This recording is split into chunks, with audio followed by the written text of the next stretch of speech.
राजस्थान माध्यमिक शिक्षा बोर्ड की 2022 की परीक्षा आज से हुई शुरू। 12वीं कक्षा की आज से परीक्षा हुई शुरू। साइकोलॉजी का था पहला पेपर, वहीं बोर्ड ने किए सख्त इंतजामात। राजस्थान माध्यमिक शिक्षा बोर्ड की वर्ष 2022 की वार्षिक परीक्षा आज से शुरू हो रही है। इसके लिए बोर्ड के द्वारा तमाम इंतजाम किए गए और परीक्षा सफलतापूर्वक संपन्न कराने के लिए बोर्ड द्वारा सभी व्यवस्था सुचारू करने को लेकर निर्देश भी जारी किए थे। वहीं आज से 12वीं कक्षा की परीक्षा शुरू हो चुकी है। इस दौरान बोर्ड के प्रशासक एलएन मंत्री, बोर्ड सचिव मेघना चौधरी सहित तमाम अधिकारी बोर्ड कार्यालय पर पहुंचे। साथ ही बोर्ड कार्यालय स्थित महादेव मंदिर में सभी अधिकारियों ने पूजा अर्चना कर परीक्षा को सफलतापूर्वक संपन्न कराने की प्रार्थना की, जिसके बाद प्रशासक के कक्ष में भगवान गणेश की मूर्ति भी विराजमान की गई। बोर्ड प्रशासन एलएन मंत्री ने कहा कि हर अच्छे काम की शुरुआत भगवान की आराधना से होती है, इसलिए हमने पहले पूजा अर्चना की है और यह परीक्षा सफलतापूर्वक संपन्न होगी। इसके लिए सभी इंतजाम भी किए जा चुके हैं। वहीं बोर्ड प्रशासक के द्वारा और तमाम अधिकारी कंट्रोल रूम पर पहुंचे, जहां पर उन्होंने व्यवस्थाएं और कर्मचारियों से बातचीत की, जिसके बाद वह कंट्रोल कमांड सेंटर भी पहुंचे, जहां पर सीसीटीवी कैमरे के जरिए तमाम परीक्षा केंद्रों पर नज़र रखी जा रही थी। वहीं उन्होंने कहा कि किसी भी तरह की चूक बर्दाश्त नहीं की जाएगी। तमाम परीक्षाओं पर इस जगह से पूरी पैनी नज़र रखी जाए ताकि कोई गड़बड़ी करता हुआ पाया जाए तो उसको तुरंत पकड़ लिया जाए। 31 मार्च से शुरू होगी 10वीं की परीक्षा।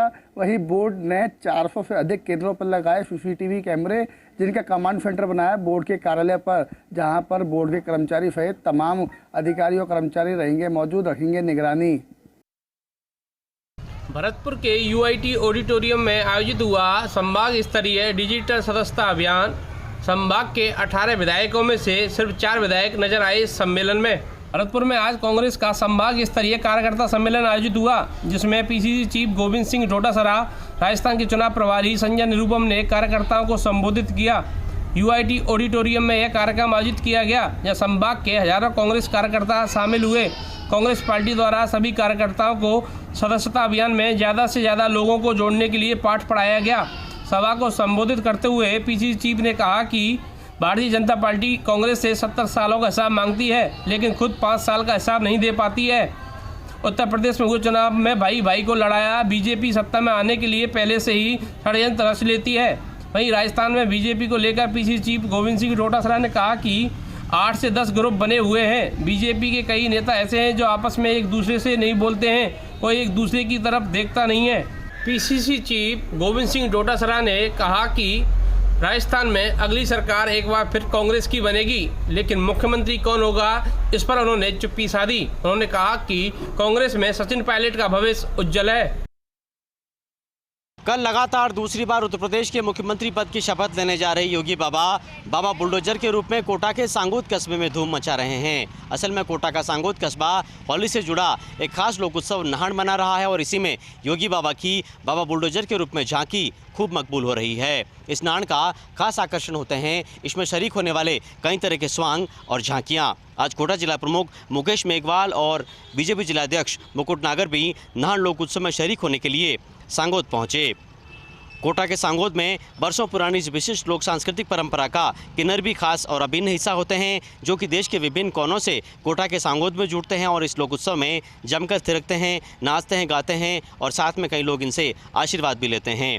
होले का चौक सांगोद में 19 मार्च को गुगरी की रस्म के साथ शुरू हुए नाड़ में पाड़ा की बादशाह की सवारी आकर्षण का केंद्र रहती है, जिसमें 3 दर्जन अमीर उमराव शरीक रहते हैं। लेकिन दोहों, लोकोक्तियों और लोकगीतों, लोक कलाकारों के जमावड़े के बीच नाड़ में सेठ सेठानी, देवर जेठानी, साटिया साटनी और चाचा बोरा जैसे कई रोचक स्वांग तो होते ही हैं, लेकिन देवीय स्वरूपों की झांकियों के साथ बाल स्वांग और कुरीतियों पर प्रहार करते कई संदेशात्मक स्वांग भी इस नहान का खास आकर्षण होते हैं। नारायण उत्सव को लेकर के पिछले 5 दिनों से लगातार सांगोद कस्बा लोक रंगों में डूबा हुआ है और सवारी मार्ग पर पैर रखने की भी जगह नहीं है। आज पाड़ा की बादशाह की सवारी के साथ ही इस लोक उत्सव का समापन हुआ है और इसमें भी कई तरह के स्वांग और झांकियाँ शामिल रहे हैं।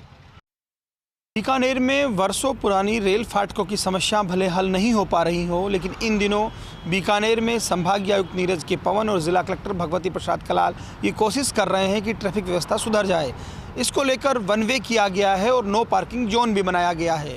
ट्रैफिक पुलिस को लगातार एक्टिव रखा गया है। करीब 30 ट्रैफिक पुलिसकर्मी तैनात किए गए हैं और लगातार नो पार्किंग पर कार्रवाइयाँ भी हो रही हैं। आमजन इससे बेहद खुश नज़र आ रहा है और कह रहा है ये व्यवस्था बनी रहनी चाहिए। तो वहीं कुछ मुट्ठी भर व्यापारी इसके खिलाफ भी हैं। उनका कहना है कि इससे उनका व्यापार प्रभावित हो रहा है। वे वन वे के तो पक्ष में हैं, लेकिन नो पार्किंग का विरोध कर रहे हैं। चाहे जो भी हो, लेकिन बीकानेर में आम आदमी इस व्यवस्था से खुश नजर आ रहा है। इधर संभागीय आयुक्त नीरज के पवन और कलेक्टर भगवती प्रसाद कलाल लगातार केएम रोड का निरीक्षण भी कर रहे हैं और मॉनिटरिंग भी करवा रहे हैं। कुल मिलाकर कहा जा सकता है कि बीकानेर में ये कवायद और कोशिश है कि ट्रैफिक व्यवस्था सही रहे। आज इसी के मद्देनजर लगातार ट्रैफिक पुलिस वहां एक्टिव नजर आई। रिश्ते में भाई भाभी लगने वाले महिला और पुरुष ने 13 वर्षीय बालिका के साथ अमानवीयता की हदें की पार। काम नहीं करने पर गरम चाकू से दाग कर किया गंभीर रूप से घायल। 13 वर्षीय बालिका की पुलिस ने सुनी फरियाद। सबीना थाना पुलिस ने मुकदमा दर्ज कर जांच की शुरू। उदयपुर में 13 वर्षीय मासूम बच्ची के साथ बेरहमी का मामला सामने आया है। घर का काम सही ढंग से नहीं करने पर बच्ची को गर्म चाकू से दागा गया, उसके मुंह और हाथ पैर को जला दिया गया। मासूम के साथ मानवता की हदें पार करने वाले आरोपी उसके मौसेरे भाई और भाभी हैं, जो उसे पढ़ाने लिखाने का कहकर बिहार से उदयपुर लाए, लेकिन बच्ची के साथ अत्याचार कर रहे थे। इस पूरे घटनाक्रम की जानकारी बाल कल्याण समिति को मिली और इसके बाद चाइल्डलाइन और सबीना पुलिस की टीम ने बच्ची को सबीना थाना क्षेत्र के रोशन नगर से डिटेन किया। बच्ची से बात कर उसे शेल्टर होम भेजा गया। काउंसलिंग में सामने आया कि बच्ची अपने माता पिता के पास बिहार जाना चाहती है और वहीं रहकर पढ़ना चाहती है। फिलहाल बाल कल्याण समिति की रिपोर्ट पर सबीना पुलिस ने आरोपी भाई और भाभी के खिलाफ मुकदमा दर्ज कर पूछताछ शुरू कर दी है। फिलहाल CWC के माध्यम से इस 13 वर्षीय बालिका के सुरक्षित पुनर्वास के लेकर प्रयास किए जा रहे हैं। साथ ही बिहार में रहने वाले उसके माता पिता को भी सूचित किया गया है, जिन्होंने पढ़ाई की आस में अपनी 13 साल की बच्ची को रिश्ते में भाई भाभी लगने वाले इन महिला और पुरुष के हवाले कर दिया था।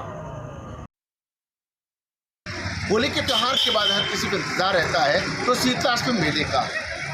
अलग अलग गैरों में जिस तरीके से लोग पहुँचते हैं, माता रानी के दर्शन करते हैं और दर्शन करने के साथ ही प्रार्थना करते हैं कि कोई भी व्यक्ति चर्म रोग का शिकार नहीं, खासतौर पर बच्चे तो हरगिज नहीं। कुल मिलाकर के जोधपुर में भी जो कागा मेला है उसको लेकर के तैयारियां पूरी करने के साथ आज विधिवत रूप से ध्वजारोहण कर दिया गया।